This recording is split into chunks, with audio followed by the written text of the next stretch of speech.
to Real Talk with Tina and Ann. I am Ann. Some stories change you just by hearing them. This one is one of those stories. Part one with Autumn Starr Canterbury opened her heart and shared the unimaginable. As a young girl, she was traded with a horse by her own family, given away not once, but twice. Left to survive on a cement slab outside her home, passed from house to house, ended up in a homeless shelter, all while carrying the deep wounds of a childhood lost too soon. She watched her mother die in a tragic horse accident, a moment that shattered her innocence and became the dividing line between before and after. From that day on, life was never the same. But Autumn's story is not just about heartbreak. It's about choosing bravery when the world gave her every reason to quit. It's about building a life from the ashes of betrayal and pain. It's about defying the odds on one breath, one step, one battle at a time. In last week's episode, Autumn speaks about what truly saved her, the silent strength that carried her when no one else could. She talks about abuse that leaves no bruises, the wounds no one sees, but they leave scars. She made bold, life-changing decisions. She joined the National Guard, finished high school against all odds, training her mind and body to rebuild a life no one thought possible. Autumn's story reminds us healing is not the absence of scars. Healing is the power to carry them and still rise. Your story is one of unrelenting courage, Autumn. It's raw, real, and deeply sacred, and you made it. If you or someone you know is facing trauma or any kind of abuse, please reach out, contact a local shelter, tell the authorities that you need help. And when the time comes, have a to-go bag with your most important papers because your life is worth protecting.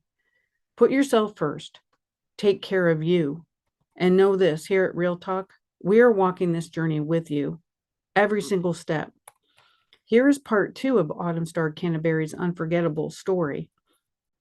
In part two, we explore how a life marked by hardship was transformed into a story of fierce determination and how her faith helped save her. Autumn shares what happened in her darkest moments and how she found the strength to rebuild and why she refused to let abuse define her future. Instead of staying stuck in the pain, she rose above it, earning her degree and stepping into a life filled with purpose, hope, and joy. This episode is a raw, inspiring reminder that no matter how deep the wounds, healing and new beginnings are always possible. Thank you for listening this week. And here is part two. I was told, no offense, but because of your past, you're never going to be where we're at in life. And so I was told a lot of criticism just because of my upbringing. I was judged heavily because of that. It was almost like people were just expecting you to fail. Right. And I got used and comfortable to failing because I didn't know what I was capable of doing. I only knew what I was capable of being accepted to do. And I would never cross that boundary of trying to become even more because I was afraid of judgment. What you had a lot of invisible things going on inside of you, but one of the biggest things I think was that gift that you talked about. I mean, what saved you? A lot of things saved me, but the keynote is faith. I had so much faith that I'm going to overcome this. My heavenly Father, my God in heaven is my reason. Back as a child, we lived on acres and acres with just horses, and I didn't have people to go to. I didn't have friends. I didn't have family. So I learned how to find my peace and my comfort in studying the horses and how do they live and how they just, they adapt. Horses will adapt and acclimate to different environments, owners, Okay. the land and everything. And that I put in my book. I explain how my survival was leaning on a horse. And then I learned how to lean on my faith when those horses were no longer there. Um, Mm, that's the silent gift. And then there's the good people too. There's those little silent people that just did that one thing or a couple of things in your uh, life that fed you that inspiration to believe in yourself. And so that even though they were minute in my life, they were still there. yeah, I have a friend of mine who does 30-second moments, and she talks about how it just takes 30 seconds to make somebody feel important. Oh yeah. And yeah, I mean, it really is those small things that make up actually for a lot of hurt. Yeah. Yeah. We can come back. We can bounce back is what I'm trying to say. Very easily, Very it doesn't easily. take much. It doesn't. And you have to learn how to master mindset yourself to not keep going back into that darkness, into that dark hole, into that structure that kept you so, unflexible, shall I say.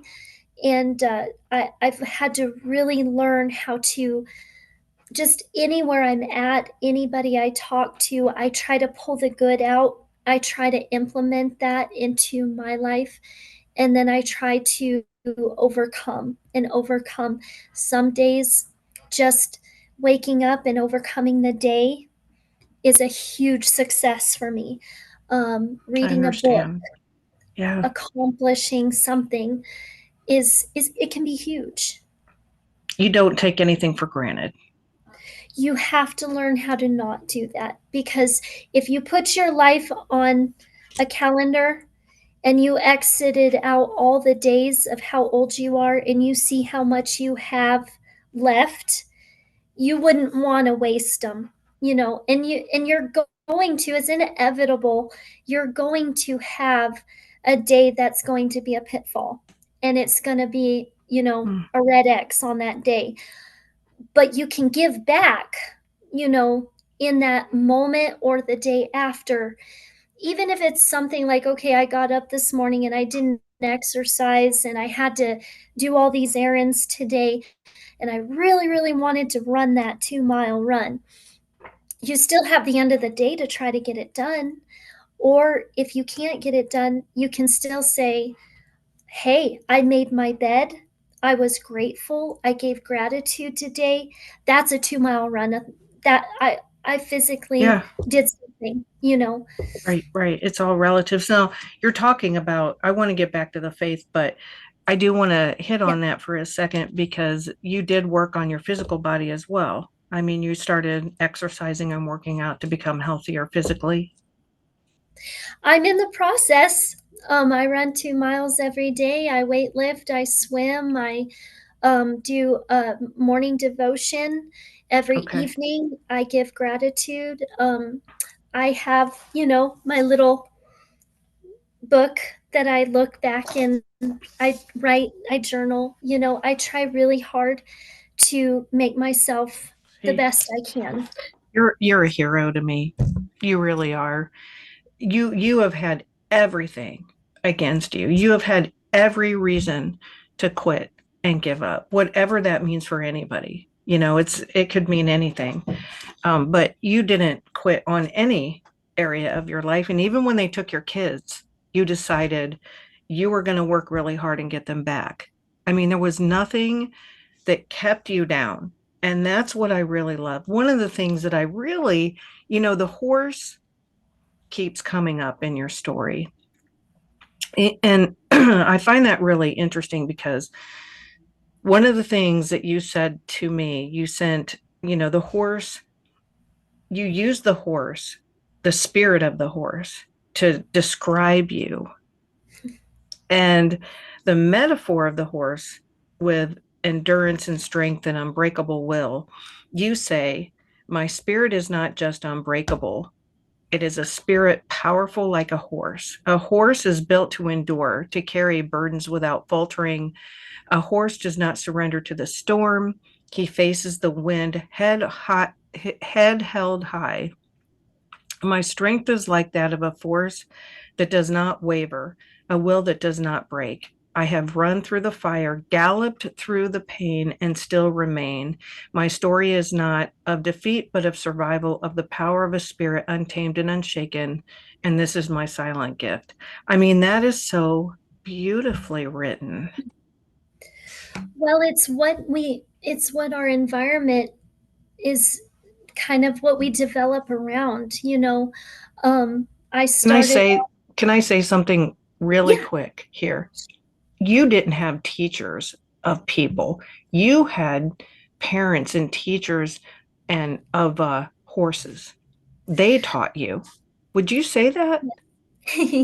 I'm so glad you said it, because that's where I was headed. Was if you watch movies like Seabiscuit, Secretariat, if you study horsemen like Monty Roberts, you know, that was the environment that I was acclimated to. My father was a horseman. My mother was a horsewoman. She died from a horse.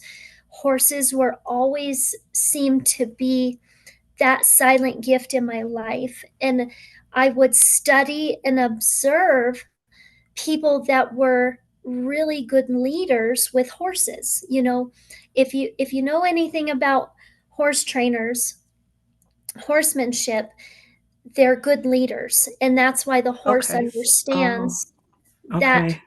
that person. That's why they follow that person. They feel safe. If a horse feels fear, they're going to take off. They're not going to trust you. Okay. Oh, and I seeked out leadership through what I was familiar with. And I was familiar with horses. I was familiar with cowboys. I didn't necessarily have healthy cowboys in my life, but I seeked them, and I looked up to people and studied people that were good in that aspect. And the horses were my mom's life. I mean, like, so that's what I know. Well, I'm glad that because associations can be made with abuse, and horses are throughout your story. You were traded with a horse. You know, Hmm. there was so much abuse on these horse farms, on these ranches. And I'm so glad that they were actually your safety through all of it, and they didn't become an association with the bad. Yes, me too. Me too. Are you still really involved with horses today? Yeah, I have horses. I have Okay. I have a mare that's gonna have a baby. So I'm Oh, really excited about that. Of course, right now I don't have any time to ride or play around like that, but those are okay. my future goals. You know, right now I am focused on my education and getting structure and a foundation for me and my children. So what are you going to school for? So I'm finishing my high school diploma. I am Okay. halfway done. I am totally stoked about finishing it, and it's happening now. I'm working with a recruiter for the National Guard, and doing my ASVAB testing on that. I have all my books right here beside me. And so I school totally all day and work out, and I'm getting ready for signing up for basic training this summer and joining the Army National Guard. Well, you just don't stop. I mean, that is so great. There were different tools. When we go through life and there's a lot of abuse, there's a lot of trauma, grief, we develop a tool belt. What were some of the tools that you put in your tool belt to help you? Um, That is a tough question. How do I put it in words? Besides faith, because I would say faith would have been a big one. Yeah, one that I write down, I put in my book right here.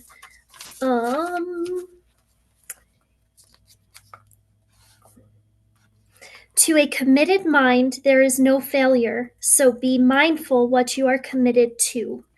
That is something that Wow, I like I that. try to always stay committed to the right things in my mind.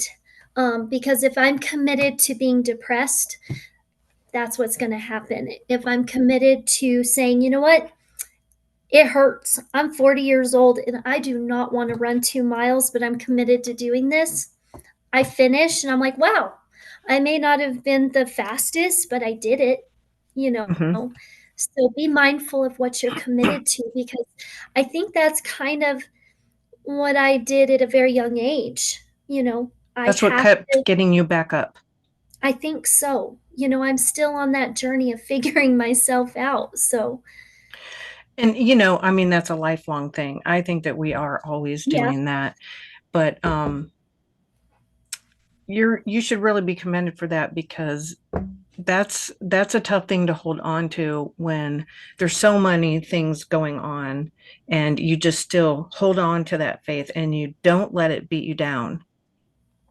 yeah, you And can't. you're right in that whatever you allow your brain to attach to, I mean, a thought can go in a really bad direction, and Oh, absolutely.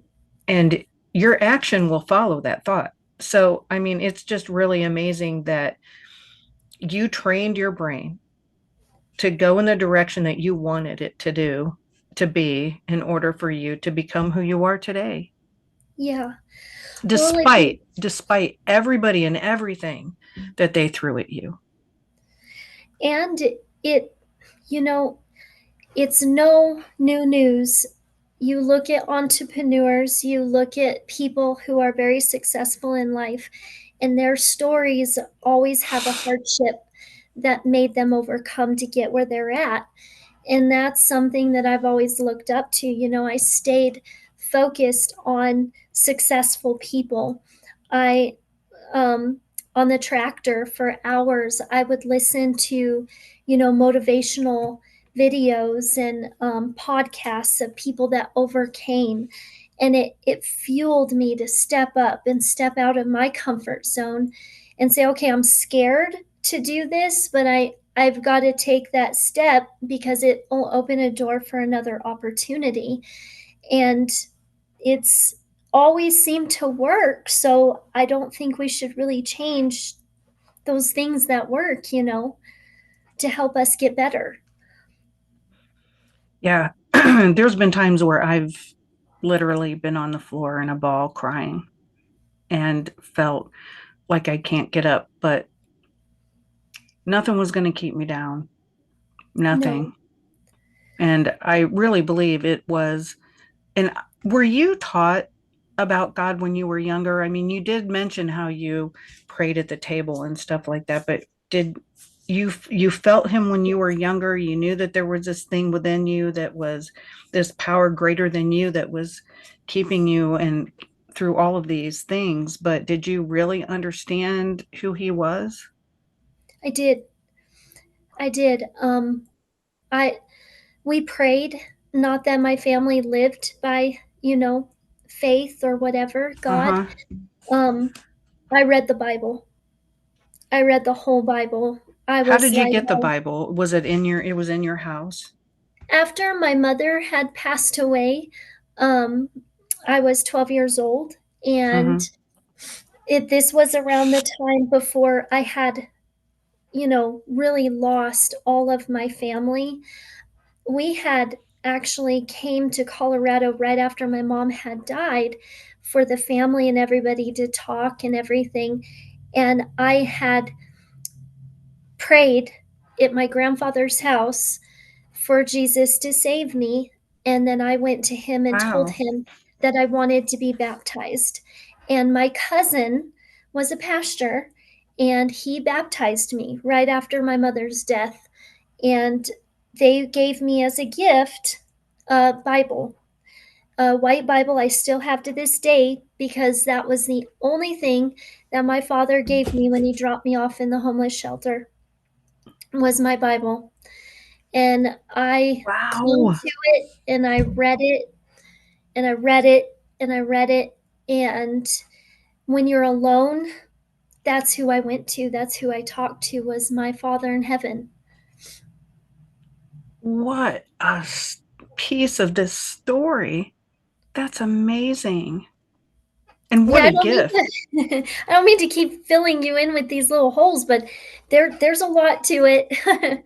No, I mean, that's so beautiful. I mean, I remember, and I did not know really who God was, and I didn't live in a godly home or anything when I was younger, but we had Bibles, like we had the big family Bible, where they put people's names in it. And then Mhm. I had been to some event at a church, and I got a Bible, and I was really young.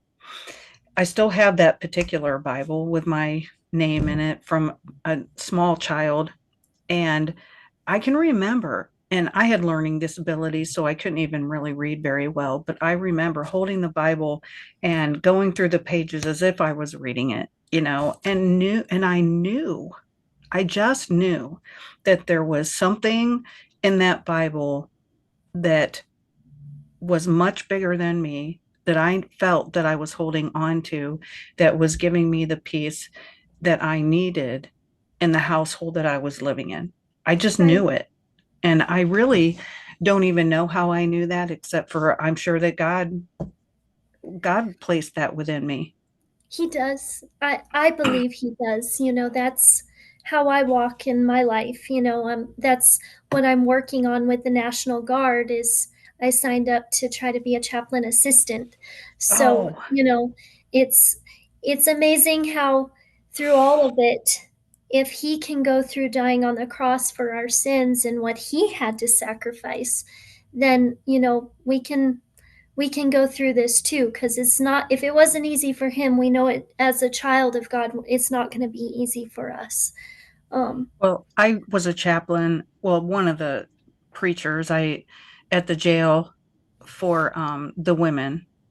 And I'll tell you, and I've talked about it on the podcast before, but those were some of the women that, because they were broken, because they had been real, because a lot of them had been through so much, that they were so willing to come before him and just be who they needed to be in order to be saved, or in order to grow.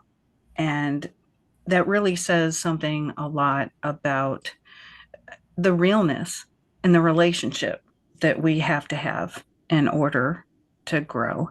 And when you come here today and you lay all this out there, which there's a lot, and you have to be transparent and you have to be willing to be real. I mean, there's nothing fake here. No. And it's such a lesson to people in order for us to be who we really are. And that's why we actually call this podcast Real Talk with Tina and Ann, because it's about being real.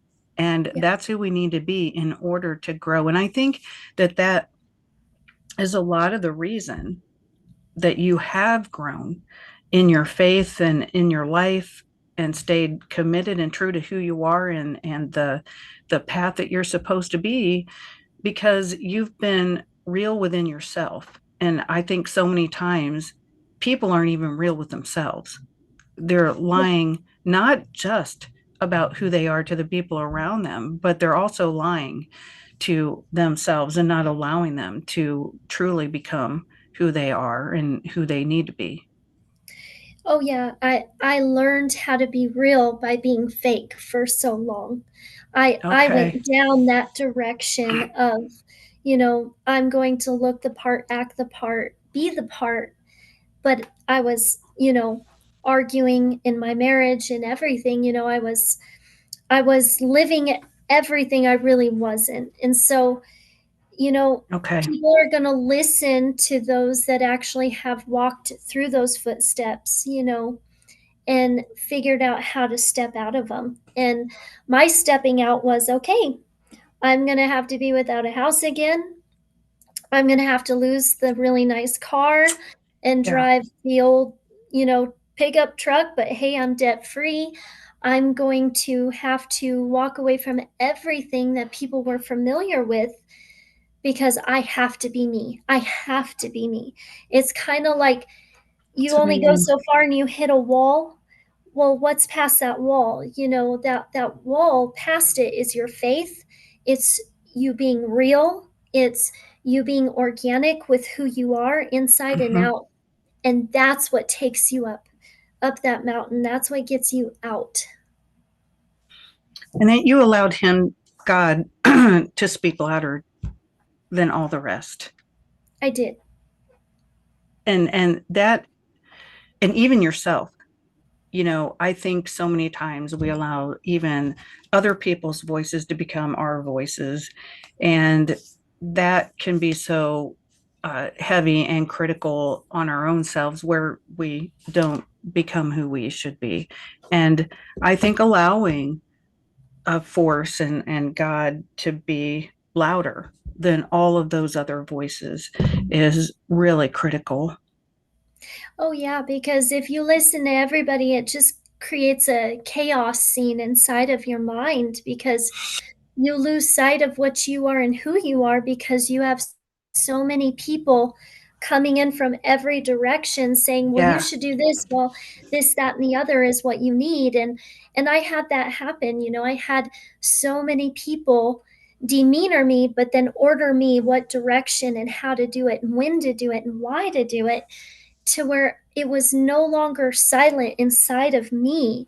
And that's another reason why I call it the silent gift, is learning how to be silent Mm, within yourself, okay. find the gift within yourself, have faith to walk forward through it and prevail and step out of your comfort zone, because it's going to be all right. You can overcome it.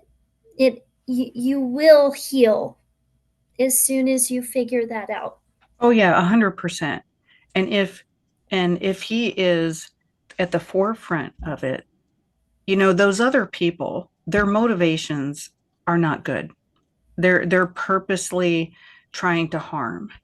Mhm. And the enemy is everywhere. And they work through them. He works through them in order to reach us and to try to keep us down because, and I'll tell you, and I see this in you, because we have a great message, because we have so many people that we can help.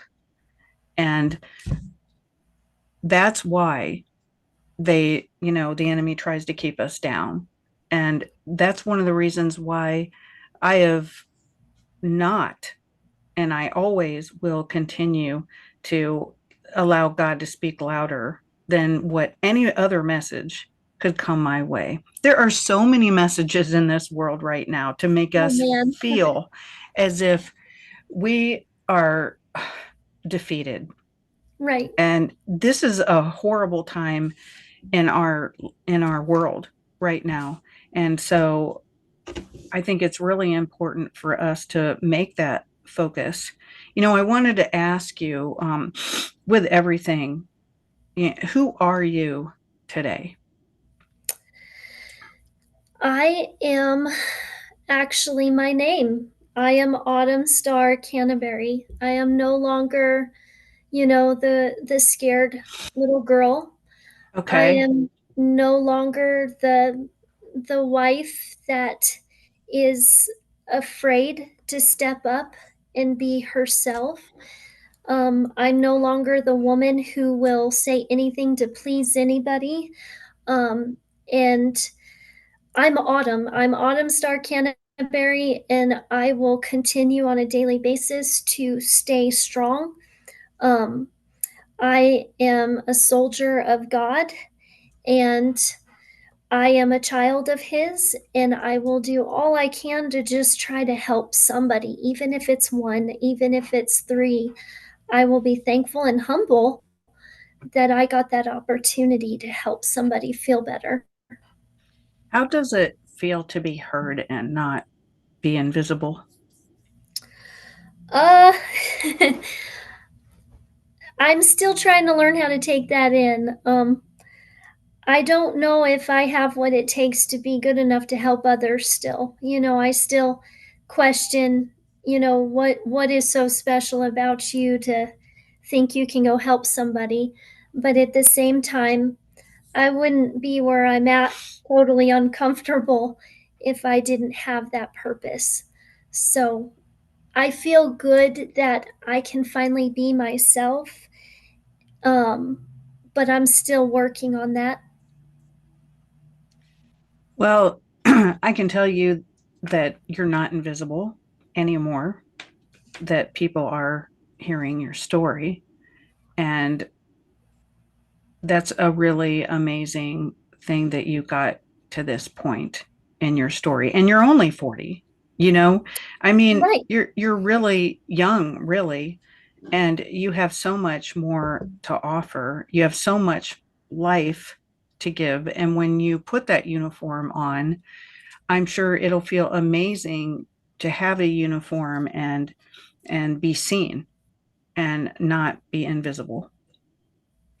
Well, the great feeling I had last week was I got a phone call out of nowhere, and it was my recruiter. And Okay. I was like, "Well, I'm studying on this and I did really good here and I'm still doing this, sir." And he said, "Autumn, I just want to tell you something. I'm not calling you to talk and brag about, your education and all that. I just want you to know that you are an amazing person and it is such an Mm, honor to get to be working with you." And I don't just say that to anybody, he said. So it actually, I used that as fuel the next day, saying, "All right, I got to do this. I got to do my push-ups today. I've got to do my planks and I got to figure this out." Um so it's those little things that just really make me feel happy and proud inside. But I'm also in the process of really working, on that foundation for my children. And sure. my daughter came to me last month and said, "Mama, I'm signing up for the Marines." And I'm like, "What?" So Wow. here's this family that lived on, ranches and farms our whole life Yeah. to, well, my children's whole life to going into the military. So um, I feel I feel so happy that my daughter took that step. She got accepted. She signed up for the hardest one. She was my preemie, and here Oh, she's not wow. quitting. Yeah. So she's doing great. She was born at 1 pound something and she's doing amazing, obviously. Yeah, she had no health issues whatsoever. I mean, like, she is just, you looked at her and you'd be like, is she a wrestler? Because she's built really well. She's never had health issues from being a premature baby. I made sure that I did everything the nurses, installed in my mind to do. So I have to take that credit as a mama because I was cut down for not being a good enough mom. And I'm like, well, take that, guys, because this is what my daughter's doing, and I have to take that credit, not you. So I'm really proud of her. She's an amazing person. I think she's got another journey and a very important purpose on this life, on this world. I really think so. Her name's Faith. Um, Oh, and what a beautiful name. and my middle daughter, she's unstoppable. I mean, she is so driven, and from the time she was 4 to 15 now, she knows what she wants. She wants to be a horsewoman and work with horses, and I believe her. And my son, he's just a ball of love. So every time I have him and I can hold on to him, I'm just like, okay, thank you so much, God. That's so amazing. Well, what a beautiful gift for you to have such a beautiful family. And you might not have had it growing up, but you've really created one. So, I tried. I'm not the, the Oh, mom anymore with the, farmer husband next to me and those family portraits. That's the hard thing to swallow, but I'm still okay. I'm still okay. My children are okay. And I'm thankful for the time that I did have. sometimes we have to redefine what's right, what's good, what's Yeah. normal, and we have to pivot and be okay with our life, where our life ended up in. And it might be different than what we thought it would look like, but it's still okay. Yes. Yeah. That's something I'm learning how to work with. That's my new life and lesson is learning how to accept that and learn that it is okay. So your story is one of unrelenting courage. It is raw, real, and deeply sacred. Thank you for opening your heart to us today. You are a reminder that healing is not the absence of scars, but the power to carry them and still rise. So, is there any way that people can reach you? And yeah, I know that you have like a Facebook and Instagram and things like that. I know you're working on your story. So, is there any place here that you would like me to put on the screen for people to be able to reach you? Yeah, sure. You guys can reach me on my email, all lowercase AUTUMNSTARR 1022 at gmail.com. I still, interact in email. And then I have Instagram and Facebook under Autumn Starr Canterbury. And right now I'm just still writing my book and in that process. But as soon as that gets finished, I will definitely let that out for everybody to find. Yeah, and if you when you finish it, we will absolutely put that out on the podcast, and maybe we could have you back and you could talk about the book. That would be really fantastic. And Awesome. if any you or anybody that you know is going through trauma or anything, we can put resources down in the notes below. But also, if you need help, hopefully in your area, and I'm sure that you can either get to shelters. I used to be a director of a battered woman shelter, that maybe you could reach out and try to, abuse looks in many different ways. Abuse is just not bruises. And so if anybody feels like you said, Autumn, sometimes it could just be they've taken the keys and they won't let you leave the farm. They're Right. controlling and manipulating everything that you're doing, and you have no control over your own life. Um, it is abuse, and you can go and get help.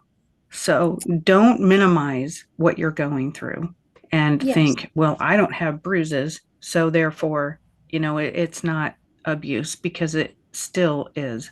So go out and get the help that you need and reach out and believe in yourself, and don't let others define who you are, because you are special and you have a purpose. And look at Autumn. I mean, she was beat down and beat down and beat down, but she still held on to her purpose. And I just am so grateful that you were able to come on here today and share that purpose.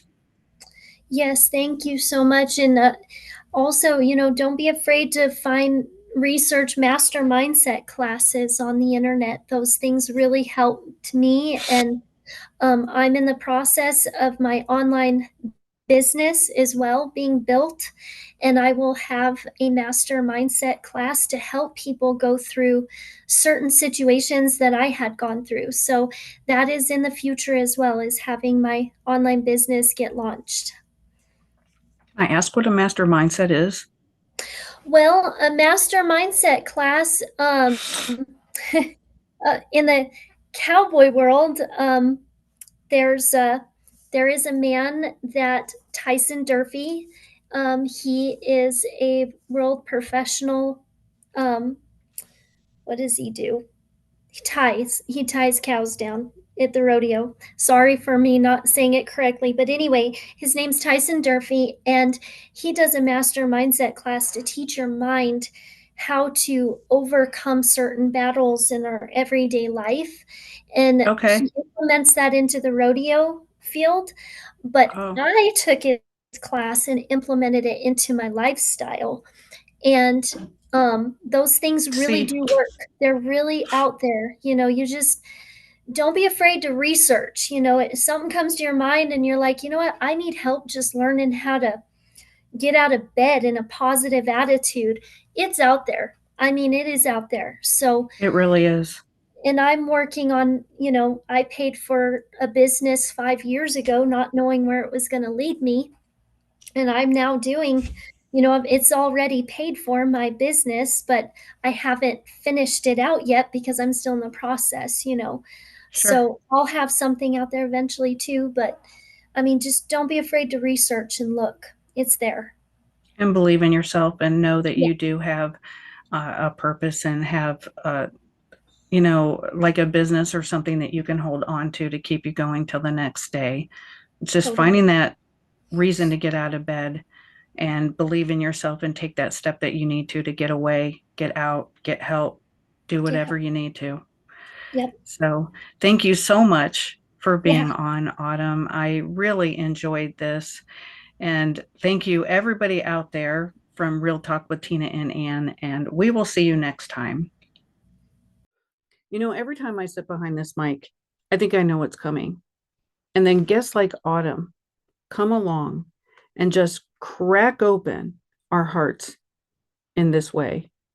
If you're anything like me, you're probably sitting there right now. It was a little heavy, but also maybe a little lighter, because even when the stories are hard, when the truth is raw, and when the pain has a seat at the table, healing is still in the room. And today, healing showed up loud and clear. Autumn's journey reminds us that survival isn't just waking up another day. It's fighting for your life, even when nobody sees the battle. It's rebuilding trust when it's been shattered. It's learning how to become your own safe place when nobody else ever taught you how. And let's be honest, that's not just strength, that's superpower strength. Autumn didn't just survive, she turned her survival into a roadmap for others. She forged a path, and that's a gift. That's legacy work. If today hit you deep, if you saw your own story in Autumn's words, I just want you to know you're not alone. You're not crazy. You're not broken. You're not too much. And you're absolutely worth every single ounce of the healing you're fighting for. And maybe you're still somewhere in the middle of the mess right now. Maybe you're still waking up to the sound of old fears whispering you back to sleep. And trust me, I know what that feels like. Maybe some days you feel like you're just surviving by the skin of your teeth. And that's okay. Healing isn't pretty. It's messy and it's complicated, and it's sometimes 2 steps forward, 14 steps back, and a face plant in between. But if you hear nothing else today, hear this. You're already doing it by showing up, by listening, by still breathing. And we're right here with you. Before we close, I just want to say, if today stirred something in you, please don't walk through it alone. Reach out to someone safe, send us a message, share your heart. Healing gets louder when we heal together. And if you need a little more of Autumn, her book will be out, and we will let you know when. All right, friends, thank you so much for hanging out with us today.